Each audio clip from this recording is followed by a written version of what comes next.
I think it's like I don't even like think about the success. I just be trying to make sure I'm good. Like you know what I'm saying? Like Yeah, but that's not your job.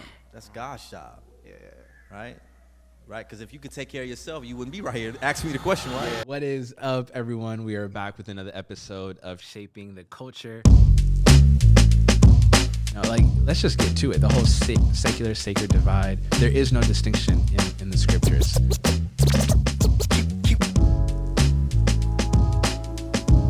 Some of us have trust issues with God, and some of us, it's like, does God really got us? You can't engage the culture with the gospel that first has not engaged you. Like, you know how people are like, oh, that's just who I am. Nah. Drop the mic. Drop the mic. Drop the mic. Shaping the code. Alright, so I'm a big dreamer. So I have a question. Like I have dreams. Like you know, like with like I don't know how to ask it really. How do you expect? How do you grow in your expectations when you have limited resources? You know what I'm saying? Like I would say 'cause I make music. I'm a artist, and like I don't have like I don't want to say I don't have, but I don't have like the things that will help me like I would say grow and expand. So I would say like how do I trust God in that? Like how do I expect more like when I don't have like the things like that I think I need? Man, okay, yeah. know Are what I'm you saying? are you a Christian? Yeah. Okay. I asked that because I don't want to Yeah, assume yeah. just to be in the church you're a Christian. Yeah, for sure. You know, God doesn't need resources. You know, God is so sovereign.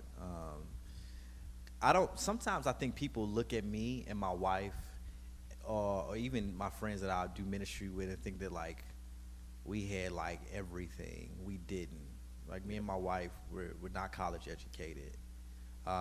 When we first we first became, I guess, known Christians by doing spoken word poetry. And God is just so intentional. If his hand is on you, he's going to provide the resources. So I'm so serious. And I'm not just saying that to like be churchy. I started doing poetry. My dad's side of the family kind of like took me in. They was all church. They all told me that I was going to be a bum. I got saved, you know what I'm saying? They said I wasn't a Christian because I didn't have the evidence of speaking in tongues. I was like, oh, I like literally stopped doing all the things that I used to do. And it's like, you know, and I started doing spoken word poetry. I literally just started doing poetry, bro. And I was like, I want to just preach the gospel. I just had this desire to preach the gospel and to tell people about God through the arts. I end up starting a thing called Speak Life Chicago back in Chicago. Smokey Norfolk ends up coming to my show one day. Saul was like, I want this at my church. He starts booking me at his church. Then I start going around the cities. Other churches start booking me because I had the Smokey Norfolk stamp. But I'm still poor. Right. I'm like, you know what I'm saying, only got bus money. Like literally like this ministry forums called P4CM. Right, out in LA or whatever, I used all the money that I had because I got selected to be a part of this big poetry night. I go to LA that night. The first time I saw my wife, she was on the stage doing this poem called "My Life Is a Stud." Right, I was supposed to do a poem called "Chicago's Hope."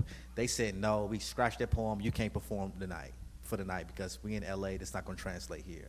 They was like, no, he has a collaboration poem with this girl called Soul Ties. Let him do that. 5 minutes before I was supposed to go on, I do this poem called Soul Ties. It goes on the internet.